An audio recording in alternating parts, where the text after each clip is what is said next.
It's a pleasure to be a part of the recognition of all the great work that is taking place in your state around patient safety.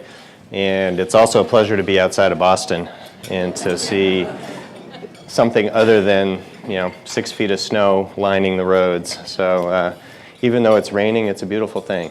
So I appreciate the invitation on both counts. What I would like to do today is to, in addition to recognizing the work that you all are doing in this space of patient safety, and specifically around what we do when adverse events happen, how we manage those, particularly around supporting care providers, patients and families, is to try and take what I think we typically do in healthcare into a less patient-specific conversation, and to start off with a story, just to put some context around what it is we're actually dealing with, and that is human beings, both on the receiving end of care and on the delivering side of care, and to recognize that the work that we translate into statistics, numbers, processes, improvement initiatives actually touches individuals. What I would like to do is actually share my experience it's been a while now, about 15 years ago, I had an adverse event that I was involved with when I was an anesthesiologist at the Brigham and Women's Hospital. And in a lot of ways, that was a transformative event for me in many regards, both professionally and personally. I think, over the years that I have told this story and shared this experience, I've had time to reflect on, the meaning of that, and the story for me always evolves. I mean, the story itself is the same, but the message, I think, changes. So I know there are people in the audience who have perhaps heard my story before, but I think the application and the opportunity to start to think about what is the relationship of adverse events in the sharp end context? What do we do when it actually happens to provide support and to manage that? And how that actually relates to the everyday work that we're trying to do, which is to prevent harm from occurring. And particularly in an environment now where healthcare is just transforming in general. How do we take the lessons at the sharp end and apply those to just everyday practice? So I'm going to ultimately share my story and then I think start to center around these 3 words: trust, relationship, and vulnerability, and hopefully try to get a connection there for you to see the importance of the work that's taking place in the patient safety space on the sharp end and how it relates to everything else that we're trying to do in healthcare. My story takes place November 18th, 1999, so it's been a while. I was an orthopedic anesthesiologist. I had trained at the Brigham and Women's Hospital and did a fellowship in regional anesthesia, which put me into the practice of orthopedic services at the Brigham. It's a large hospital, as I think many of you know. We at the time, I think, had 50 operating rooms, 6 of which were dedicated to orthopedics. So we were allowed to, we were able to specialize. And on this particular day, I was working with a foot and ankle surgeon, and we were going through our list of cases. And in the early afternoon, we were behind as to be expected, but a patient showed up, a woman in her late 30s, a mother of 3, who had a history of congenital club feet and was here after having had multiple corrective surgeries to have an ankle replacement.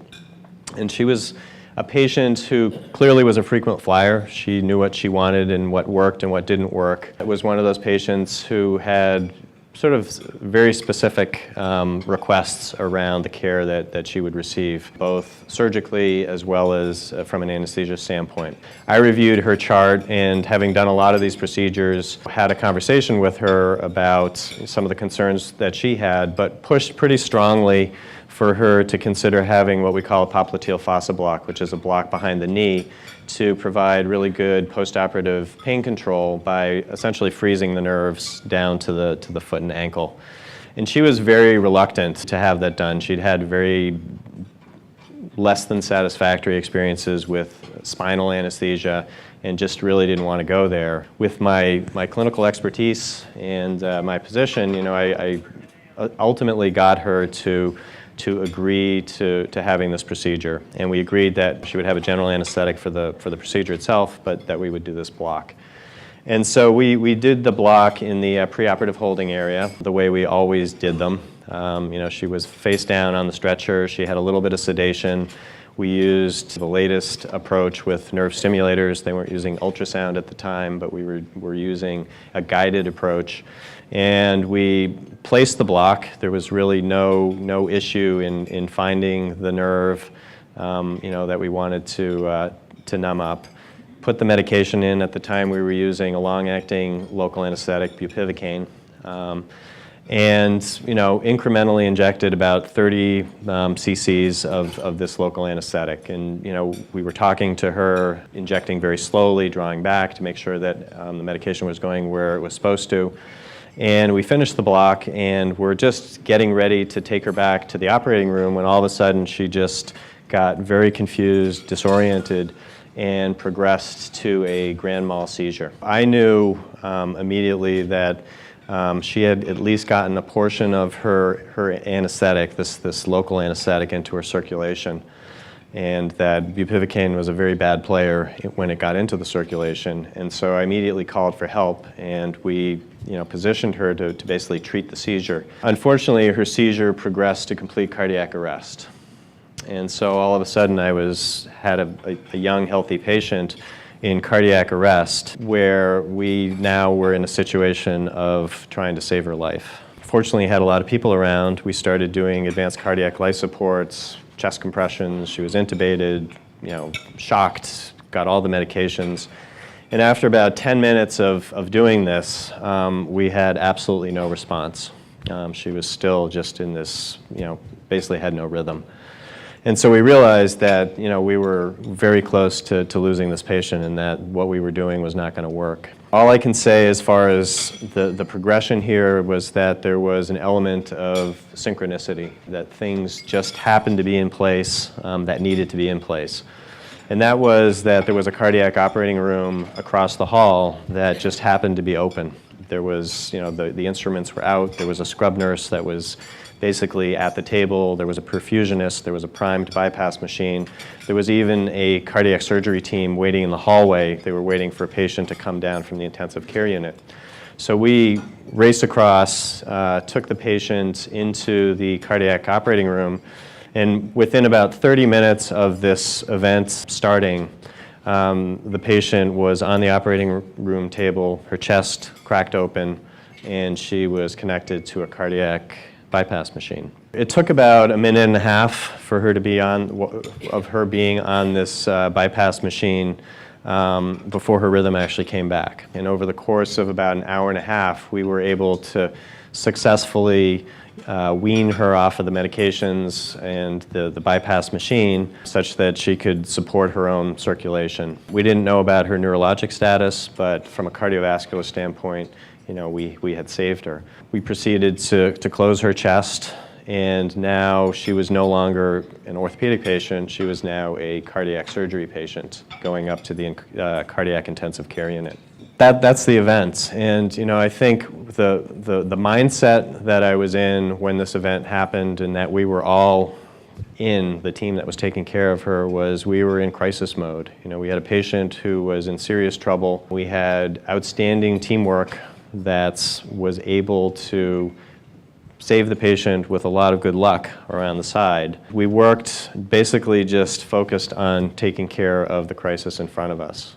What happened when the crisis was averted, if you will, was reality. And that was, all of a sudden, it hit me what I had just been responsible for. And on top of that, I think what hit everybody around me was what I was just responsible for. And at the time, it was a culture of fairly non-transparent behavior and fairly self-protective behavior. So what happened immediately was everybody stopped talking to me.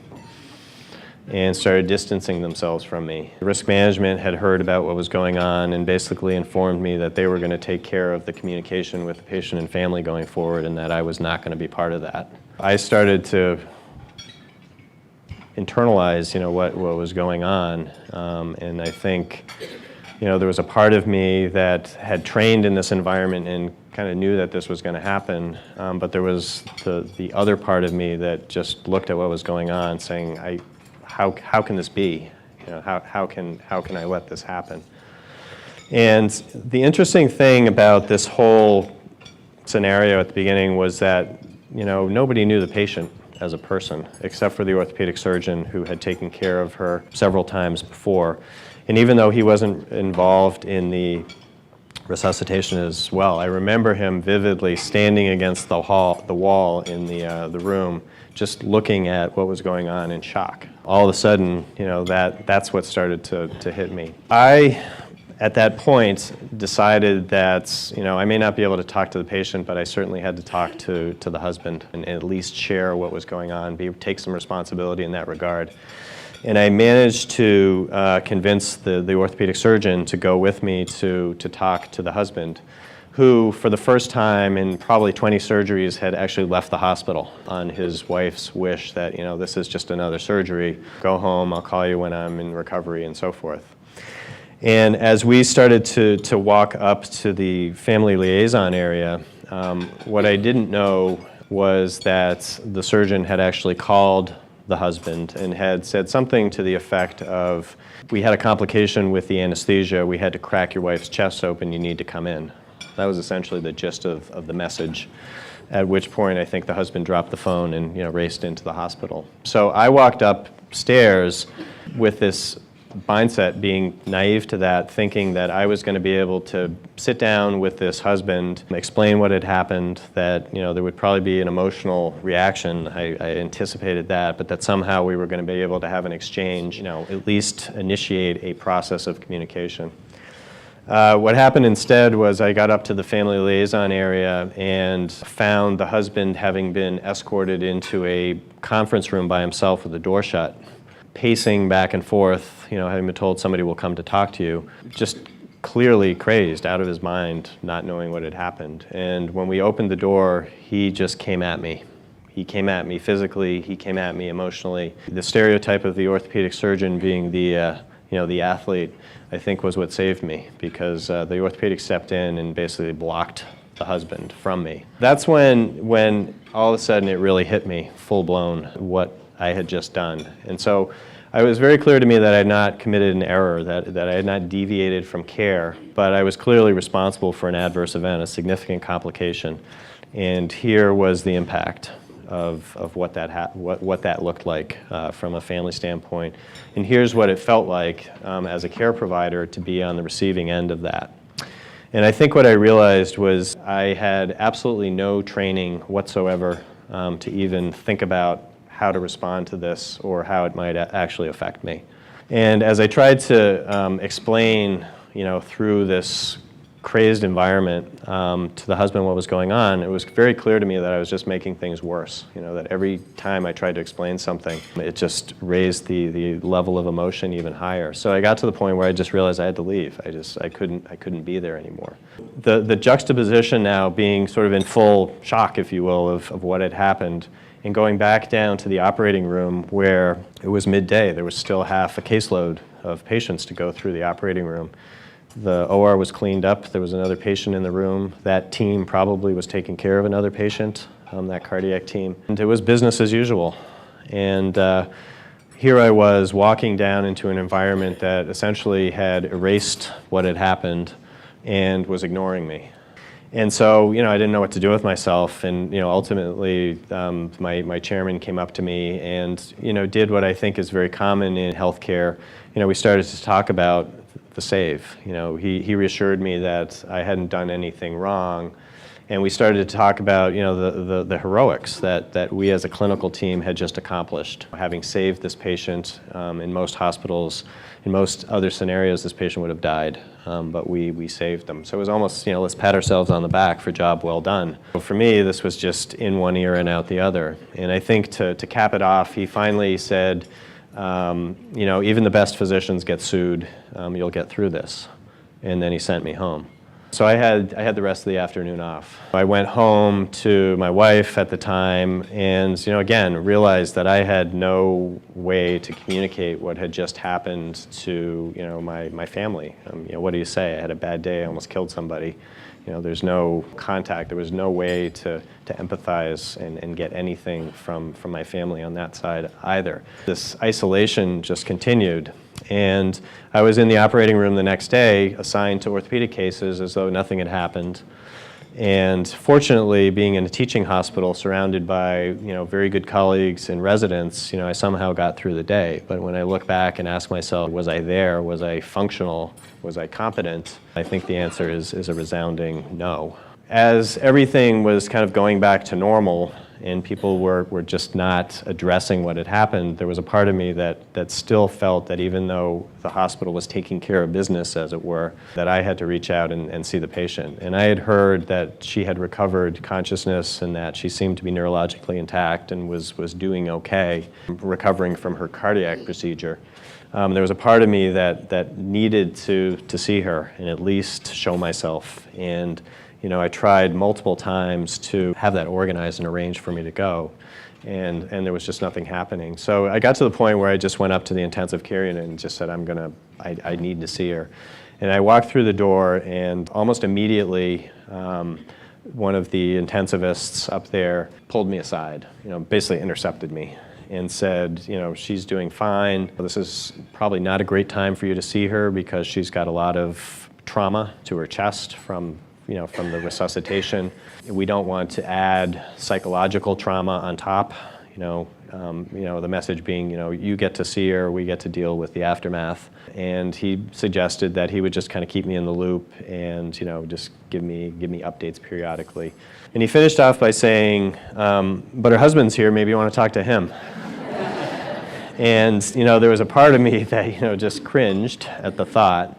But there was also, again, a part of me that just said, what, I need to be responsible. And so I stayed. And, again, the surreal nature of what was going on was just reinforced when he came up to me and had his hand extended, and he shook my hand and started apologizing to me for his behavior the day before. So here I was feeling completely responsible, having been totally responsible for putting his wife in this situation, and he coming up to me, essentially doing what I thought we should have been doing to them in contrast. And so there was a part of me that was looking at this going, there's something very wrong here, but there was also a part of me that started to recognize that even though I had a horrible attempt at communication, that there was probably some value in having tried to do that, because he actually did reach out. And so he ultimately requested that I stay away from his wife. I had done enough and clearly didn't need to be part of the care team. He was really the only one who I felt I had to honor as far as keeping my distance. I respected that and tried to keep in the loop. And she was in the hospital for about 10 days, and I did not see her once while she was up there. And what I didn't know at the time was that she essentially had been told that she had had an allergic reaction to anesthesia, and that was about the extent of the conversation that anybody had with her about what had happened at the time. She was discharged about 10 days later, as I mentioned, home with chest wound instructions and support for post-op cardiac surgical care, and that was basically it. When the 10 days passed and she went home, for me it was devastating, because I had again no closure around this, and felt as though I had lost any opportunity that I was going to have to actually have any kind of contact with the patient. Here I was with the hospital, having, I think, successfully contained the story. There was no press around this, nothing. There was really no media, no report that went out. In fact, I don't even think it went out to the Department of Public Health. In one sense, everybody was happy that we had survived, a potential PR disaster. And then on the other hand, here I was going, I have nothing, no closure out of this, and certainly the patient hasn't gotten what she probably needed as well. And so I was kind of at this position again of just being in an incredible emotional state of confusion where I just had no idea what I should do. As I was debating, do I reach out, how do I reach out, or do I just go along with the hospital and let things take their course the way they normally do? There was this chaos in my head that ultimately just settled. There was all of a sudden, I don't have any other way to explain it other than I just had this flash, this insight, which essentially was do the right thing. Do the right thing for what this patient needs, and probably what you need, what I needed. And that is reach out to the patient. I didn't really have any other alternative other than to write her a letter. And what I did, without telling the hospital, was I wrote her a letter, and in that letter I essentially acknowledged what had happened, and acknowledged the impact that I couldn't even imagine she was experiencing with her husband. I offered an apology for having been responsible for what had happened, and I invited her, if at some point down the road she was interested, to have a conversation with me, to go over what had happened and have any other questions answered for her. And I gave her every piece of contact information that I could think of, hospital address, home address, pager number, cell phone number, everything I could think of, so that there would be no reason that she couldn't reach out to me. And I sent the letter off to her home, not knowing whether I was ever going to get a response. Fast forwarding, I didn't hear anything for about 6 months, and I started to settle back into my routine. Again, as I had alluded, I went through a series of QA processes. I don't recall having been part of a root cause analysis at the time, but there was certainly, coming before the medical staff executive committee to actually determine whether this was a reportable event or not. One way or another, again, it sort of is mind-boggling to me. The board somehow came up with a rationale not to report this. And so it wasn't a reportable event. It was basically made equivalent to a chemotherapy reaction that is a known complication that could result in death, but that is, low risk, but something that happens. And so it was essentially just a cover-up. It slid under the radar screen. I stayed at the Brigham for a while, and then I had actually an opportunity in Seattle that I took. And about 6 months after this event occurred, I was in Seattle, and I came home and had a voicemail message on my answering machine from Boston, from my chairman, saying that there was a patient who wanted to talk to me.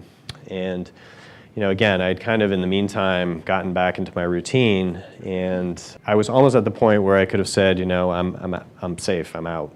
And so I was, for a flash, in that pivot point again of, do I ignore the phone call or do I reach back in? And I think it didn't take long at all for me to realize that I was still walking around with this huge knot in my stomach, and that I had spent all this effort trying to reach out to the patient while I was in the acute phase, that I had to do the right thing. There was just this piece, do the right thing. And so I reached out to her, gave her a call, and it was probably the most powerful phone call conversation that I think I ever had in my life. She had obtained all of the records and so forth, medical records, and was asking me questions about what had happened. And so I shared, to the best of my recollection, the events of that day. And she was also very interested in just how I felt. What was the emotional impact that I had experienced from this? And I wouldn't say that I'm the most emotional person. And even though it was clearly a very emotional experience for me, it was not something that was easy for me to talk about, or that I had really put a whole lot of thought around, other than just trying to get rid of the feeling. So it was kind of awkward to have that conversation. But the most powerful part of that conversation was when she offered me forgiveness. And it was, it still sends a chill down my back, because in that instant right there, it was as though this 800-pound gorilla jumped off my back, and all of a sudden I had my life back. I was at a point where if I could be open with the person that I had harmed, and if I could receive her forgiveness and through that forgive myself, then I could talk to anybody about this and move forward with my life. Being in Seattle, we didn't have the opportunity to meet face to face, but we had an agreement that if I was ever in Boston, when I was back in Boston, that we would do that. And there are a number of reasons how I ended up back in Boston about a year later, but I did end up back in Boston, and when I was back, I reached out to her and invited her to meet with me wherever she felt was comfortable for her. And we ended up meeting in her hometown in a coffee shop.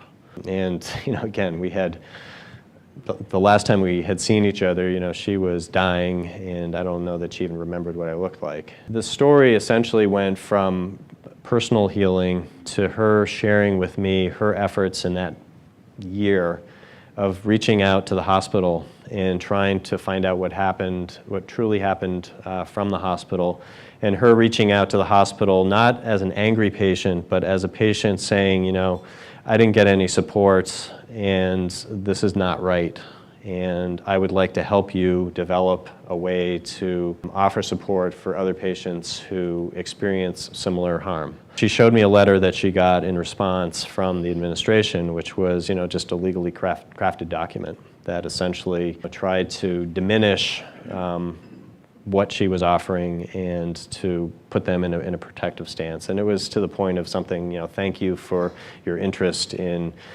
patient safety. We always prioritize, the value and the importance of providing the very best care, blah, blah, blah. She shared with me that that letter was the first time that she had felt anger. To the point where she understood why patients sue. She wasn't angry with me, she was angry with the hospital. And when she shared that with me, I started to realize the transition from personal closure and personal experience to recognizing that we had a broken healthcare system and that I had to be a part of trying to change this with her in a way that would require taking a stand.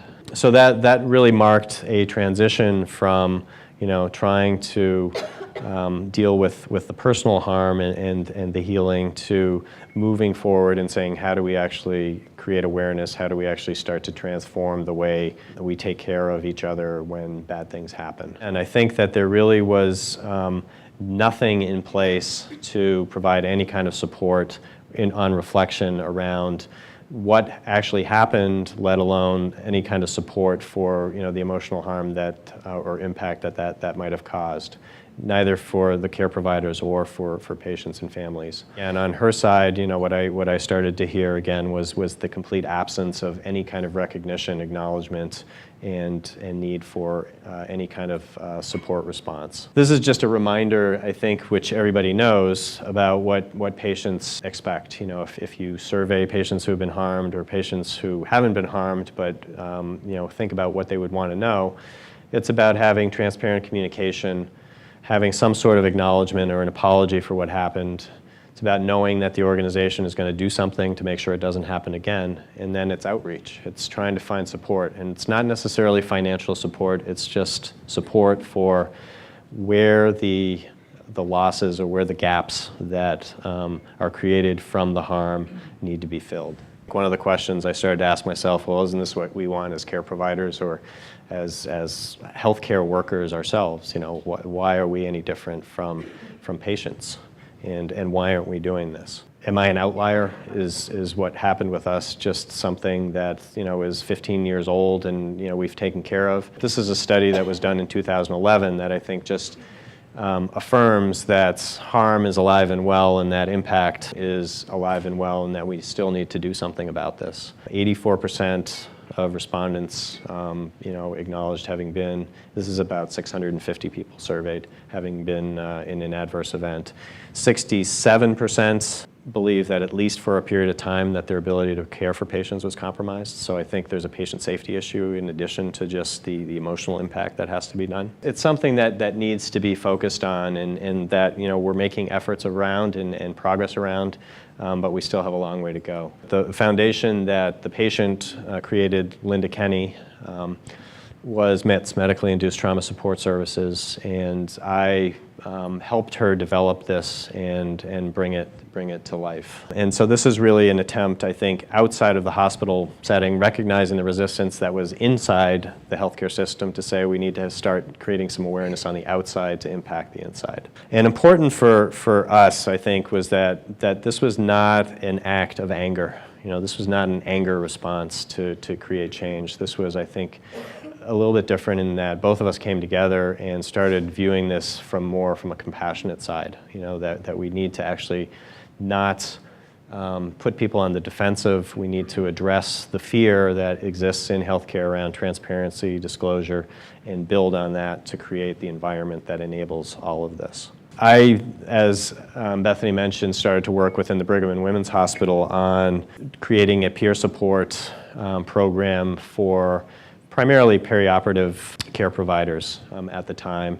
And again, just in its infancy, early 2000s, not having a whole lot of information, really not being on the radar screen, trying to think through how do you do that? How do you get care providers to participate? About what the barriers are and why peer support can be a component of the overall support that one can make available to, again, care providers in this specific context, but recognizing that patients and families are the critical other half that need to be looked at. As I started to think about this over the years, it started to strike me that there's got to be some connection between what we do on the sharp end of care with what we do every day in our lives as care providers and as healthcare leaders. And I do a lot of work in performance improvement, and I think one of with all of the incredible change that has to take place, people are in a position, care providers are in a position where everything that we are doing is being challenged. And so we're in an environment that is, in a lot of ways, threatening. It's being disrupted, hopefully for the right reasons, but there's a reaction that takes place where people become resistant, fearful, and where if that is not addressed, or if you're trying to do these change initiatives, you get resistance. And so the question for me was always, is there a relationship between the sharp end and trying to manage change and everyday work? And so these three words started to resonate with me, and I want to just share my thoughts with you, and hopefully we can have a conversation about this at some point, again, maybe this for those of you who are staying afterwards. I like this picture because, for me, trust is feeling safe when you're most vulnerable. There's a lot of work that exists outside of healthcare around the importance of trust in just business in general. How do you in any other industry secure a customer, a patient, in a way that you can establish a relationship of trust, and using that foundation, build your business. Trust becomes that element where if you're really advancing to a point of really good service, if you think about any experience that you've had, non-healthcare or healthcare, trust plays a big part in what you're willing to do, what you're willing to buy, and what you're willing to pay attention to. There's a great book by Edgar Schein, who actually spent his career looking at what he has distilled into this term humble inquiry. How do you build relationships? How do you problem solve? How do you work with organizations and leaders? And how do you interact with each other in a way that allows you to build relationships and to build trust and to actually move forward with significant change when it's needed? And I think that the quote on the bottom to me resonates really strongly, which is that if you're going to have good communication requires building trusting relationships. And if you want to build trusting relationships, you have to get into a modality where you start to ask questions and where you start to actually take genuine interest in the person that you're communicating with, you're developing a relationship with. The American culture is, and particularly the leadership culture, is very much a do and tell culture. We value leaders who know what to do and tell us what the path is. It's very challenging to switch to a different paradigm, which is ask and listen. And the ability and the challenge of taking that on, I think, is again, one of those foundational elements that takes a relationship, whatever that might be, to the next level. There are two different ways of looking at conversations. One is when you ask questions, where do you start? Do you start where you're trying to understand the foundation of what it is you're trying to solve? Where you start to ask the question, what are the needs? And you progress down to something specific once you understand the problem. So it's what are the needs, what are the options based on the needs, and then what should we do? What's the best choice? In contrast to, I think, what is a very common approach, certainly an approach that I was fairly comfortable with when I was practicing early on, and which changed, which is, here's what you need, here's what the other options are, any questions? What we're really challenged with in healthcare, and I think particularly physicians, it's shifting, it would be stereotypical to say everybody's like that, but to shift from approach 2 to approach 1. So when you start to look at this relationship of trust, vulnerability, and relationship. If you start at the bottom and you say, how do you develop relationships? Like, just think of your own relationships with your loved ones or with friends. Generally, there's an element of voluntary vulnerability. You have to share yourself, let down some barriers, and test the waters. And the amount of relationship that you can create depends on how willing your partner, your friend, your acquaintance is to receive that information and to give back at the same level. And as you start to, the depth of the relationship is really determined by how much you're willing to drop those barriers. So if you look at a loving relationship between a partner or even say family members, generally speaking, the vulnerability level, your willingness to put the barriers down is very high. And so your relationship is very deep, and you have an element of trust that enables those conversations and those relationships to really get to a level that in many cases you're not able to do. And so the question is, what's it like in the work environment? What is it like when you go to work? How vulnerable are you willing to let yourself be? How vulnerable does an organization allow you to be where you can feel safe? And so this conversation, this term that is out there around psychological safety becomes relevant in this context, because this is about psychological safety. And so when you talk about the everyday work environment, you say your work environment and your level of trust that you will have in your organization is really in this reinforcing loop. When you start to look at clinical practice and you start to say, there are going to be situations now where you're going to be put in vulnerable situations that are not voluntary. You're going to have to make decisions on patients or leadership decisions where you're going to be out hanging on a limb a little bit. And it's not necessarily voluntary, it's part of your job. Your ability to function and your ability to withstand that situational vulnerability really depends on how well the left side is built. And the more trust you have, the easier it is, and the less situational vulnerability you're going to have. So if you now extend this into the unanticipated catastrophic event, where all of a sudden now you're in survival mode, generally speaking, how am I going to get through this? Am I going to, is this the end, not of my life, of my career, of, whatever? That whole left side becomes a critical piece. And it becomes a critical piece not only in your everyday life, it becomes a critical piece if you start to talk about peer support, or you start to talk about the bad event happens. Do you have the trust to actually put a peer support program in place that's going to work? Do you have the trust for an organizational response that doesn't look like it's around every day? You're not supported during your work environment, but all of a sudden something bad happens and boom, there it is. Is that trust? And I think in the context of performance improvement, you have a lesser shade of red, but you also have this situation now where you are challenging your staff, your colleagues to do something different. And if you don't create an environment of change that has trust, that creates that environment of psychological safety, where you know that doing things differently puts you at risk, but it's okay, and we can talk about it, and we can incorporate the learning into how we move forward, That's what ultimately makes organizations, I think, more successful than others. Not exclusively, but there's a big piece of that. So I like taking that model of vulnerability, relationship, and trust and mapping it against, a service triangle that is commonly used in other industries, which is, you have this foundation of service that, in the case of healthcare, is really about quality, safety, efficient delivery of care, all the things that we're working on. But that's really the foundation. That's what we don't necessarily have a great foundation for yet. But at the level of sophistication and at the level of interacting with patients, that's sort of a baseline expectation that you would want from any hospital or any healthcare provider.